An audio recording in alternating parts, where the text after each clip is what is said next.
Our video is getting a little long, so I had to stretch this into 2 videos. All right, give me my bunny, he said.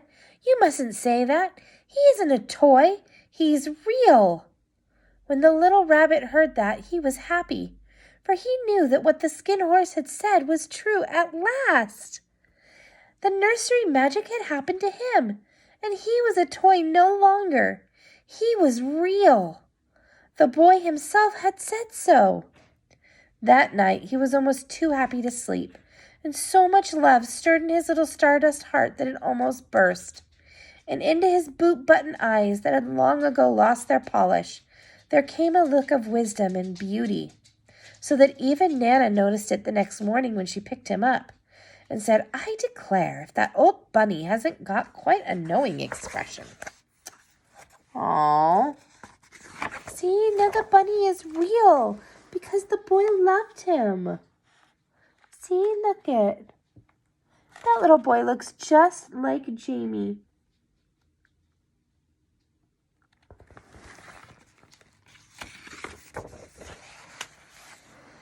That was a wonderful summer.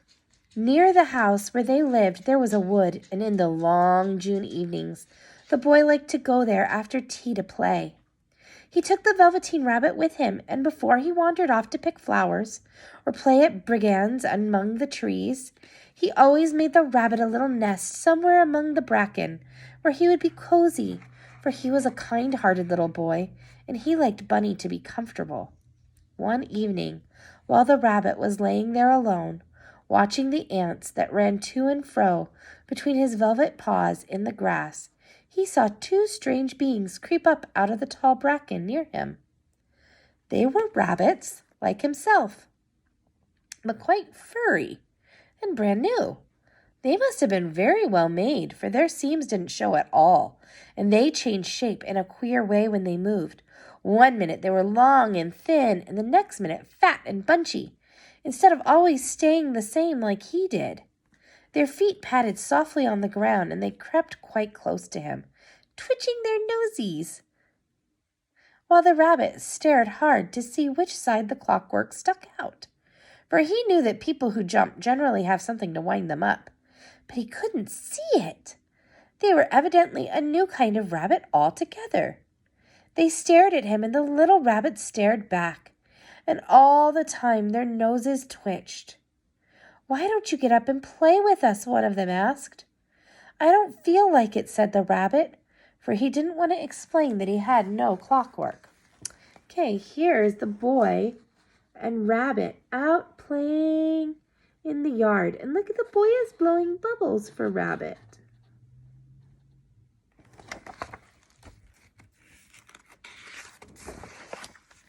Ho, said the furry bunny.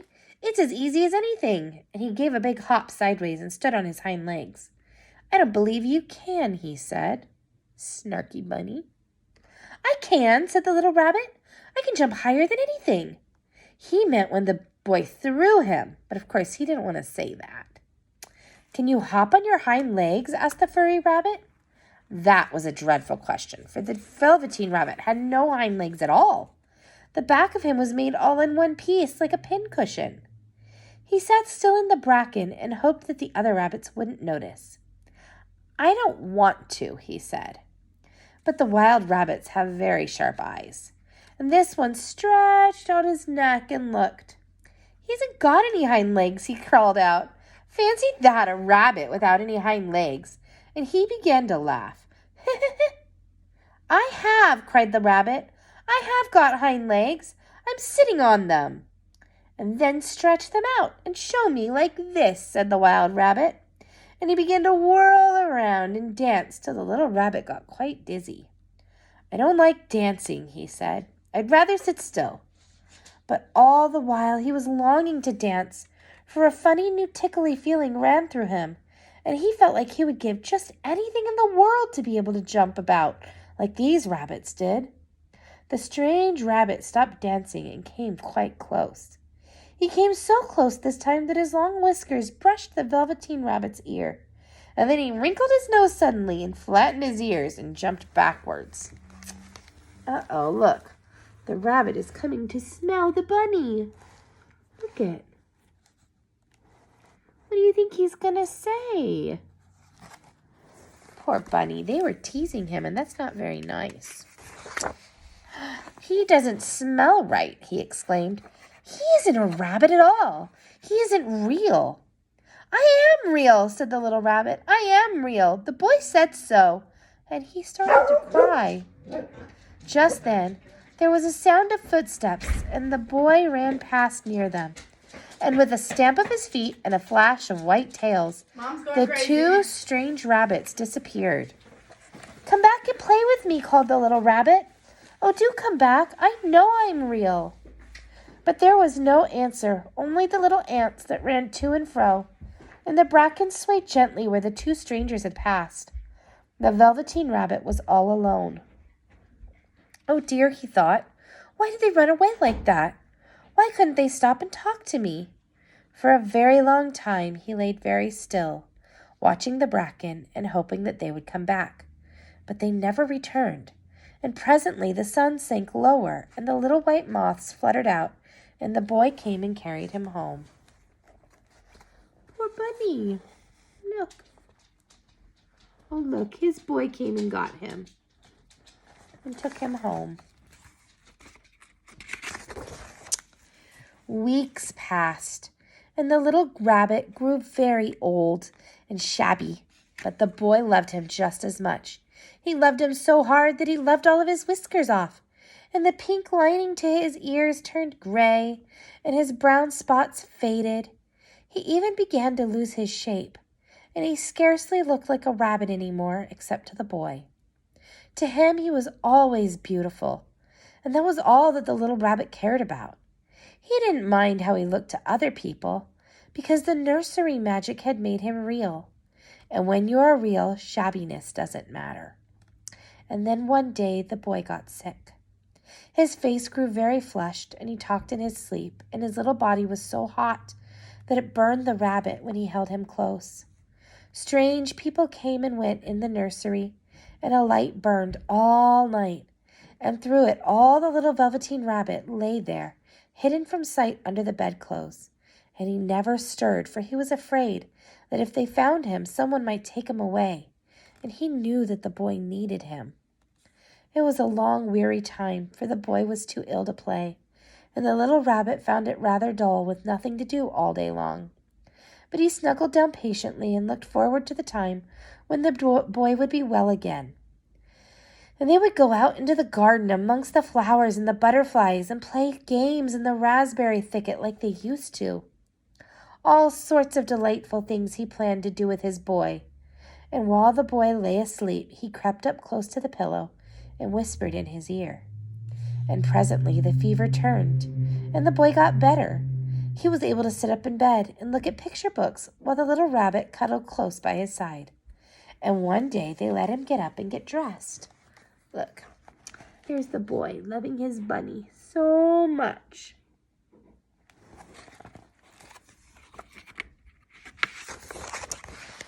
It was a bright sunny morning, and the windows stood wide open. They carried the boy out onto the balcony wrapped in a shawl, and the little rabbit lay tangled up among the bedclothes thinking. The boy was going to go to the sea tomorrow. Everything was arranged, and now it only remained to carry out all the doctor's orders. They talked about it all while the little rabbit lay under the sheets, with just his head peeping out, and listened. The room was to be disinfected, and all the books and toys that the boy had played with in bed must be burnt. Hooray, thought the little rabbit, tomorrow we shall go to the sea. For the boy had often talked about the sea, and he wanted very much to see the big waves coming in, and the tiny crabs and the sand castles. But just then Nana caught sight of him. How about his old bunny, she asked. That, said the doctor, why, it's a mass of germs. Burn it at once. What? Nonsense. Get him a new one. He mustn't have that old bunny any more. And so the little rabbit was put into a sack with the old picture books and a lot of rubbish, and carried out to the end of the garden behind the fowl house. Oh no, look, here's the bunny. They want to burn him. His little boy had something called scarlet fever, and he was very, very sick. And so all the germs that he had when he was sick got on poor little Bunny. So now to get rid of all the germs, they have to burn him up. That was a fine place to make a bonfire, only the garden was too busy just then to attend to it. He had the potatoes to dig and green peas to gather, but the next morning he promised to come early and burn everything. That night the boy slept in a different bedroom, and he had a new bunny to sleep with. It was a splendid bunny, all white and plush with real glass eyes. But the boy was too excited to care very much about it, for tomorrow he was going to the sea, and that in itself was such a wonderful thing that that's all he could think about. And while the boy was asleep, dreaming of the sea, the little rabbit laid among the old picture books in the corner behind the chicken house, and he felt very lonely. The sack was left untied, and so by wiggling a bit, he was able to get his head through the opening and look out. He was shivering, because he'd always been used to sleeping in a proper bed, and by this time his coat had worn so thin and threadbare from hugging that it was no longer protection to him. Poor Bunny, he got cold. Nearby he could see the thicket of raspberry canes, growing tall and close by like a tropical jungle, in whose shadow he had played with the boy on bygone mornings. He thought of those long sunlit hours in the garden, how happy they were, and a great sadness came over him. He seemed to see them all pass before him, each more beautiful than the other, the fairy huts and the flower bed, the quiet evenings in the wood when he lay in the bracken, and the little ants running over his paws, the wonderful day when he first knew that he was real. He thought of the skin horse, so wise and gentle, and all that he had told him. Of what use was it to be loved and lose one's beauty and become real if it all ended like this? And a tear, a real tear, trickled down his shabby little velvet nose and fell to the ground. Look, here's the bunny out behind the trash can, behind the chicken house. Look, he's down here. He's in a bag. He's falling out. He is very sad because he knows they're going to get rid of him the next day. But guess what? A strange thing happened. For where the tear had fallen out, a flower grew out of the ground. A mysterious flower, not at all like any that ever grew in the garden. It had slender leaves the color of emeralds, and in the center of the leaves a blossom like a golden cup. It was so beautiful that the little rabbit forgot to cry, and just laid there watching it, and presently the blossom opened, and out of it there stepped a fairy. She was the loveliest fairy in the whole world. Her dress was made of pearls and dewdrops, and there were flowers around her neck and in her hair, and her face was like the most perfect flower of all. And she came close to the little rabbit and gathered him up in her arms and kissed him on his velveteen nose that was all damp from crying. "Little rabbit," she said, "don't you know who I am?"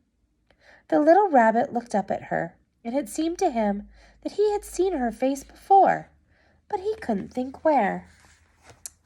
Look at the beautiful fairy. And look, she's talking to the little rabbit. See, here's Bunny. He's down here, and look, there's his tear that fell out of his eyes.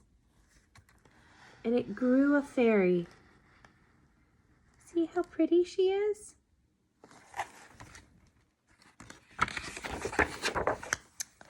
"I am the nursery magic fairy," she said, "and I take care of all of the playthings that children have loved.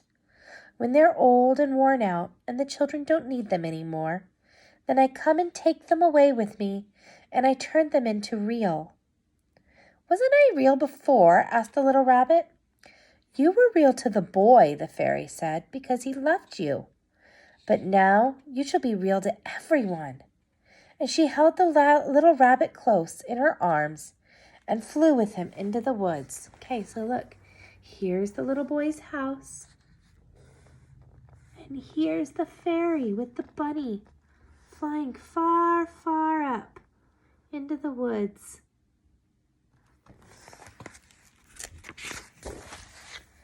It was light now, for the moon had risen, and all the forest was beautiful, and the fronds of the bracken shone like frosted silver.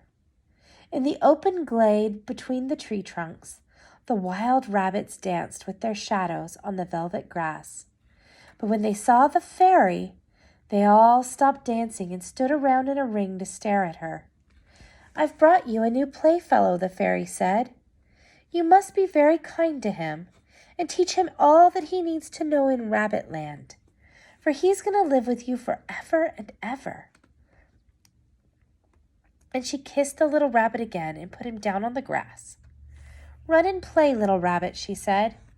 But the little rabbit sat quite still for a moment and never moved.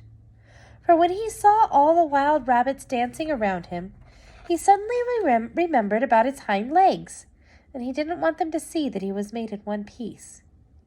He didn't know that when the fairy kissed him that last time, she changed him altogether, and he might have sat there for a long time, too shy to move, if just then something hadn't tickled his nose. Can you do this? Can you do a tickly nose? And before he thought what he was doing, he lifted his tiny toe to scratch his nose. And he found that he actually had hind legs instead of dingy velveteen. He had brown fur, soft and shiny. His ears twitched by themselves, and his whiskers were so long that they brushed the grass. He gave one leap, and the joy of using those hind legs was so great that he went springing about the turf on them, jumping sideways and whirling around the others did. And he grew so excited that when at last he did stop to look for the fairy, she had gone. He was a real rabbit at last, at home with the other rabbits. Look, here's the rabbit and the fairy. Look. He's going to be a real rabbit now, a really real rabbit. Autumn passed and winter, and in the spring, when the days grew warm and sunny, the boy went out to play in the wood behind the house. And while he was playing, 2 rabbits crept out from the bracken and peeped at him.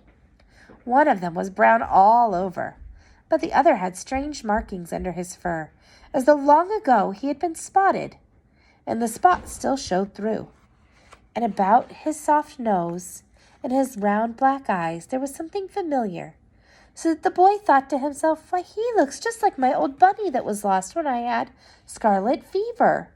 But he never knew that it really, really was his old bunny, come back to look at the child who had first helped him to be real. And that is the end. Did you like that story, Jamie? It was a long story, huh? But that is Grandy's very, very favorite book in the whole world, and I wanted you to be able to hear it. Here's the front of it. See, it's a little boy and his bunny. I love you. Mwah!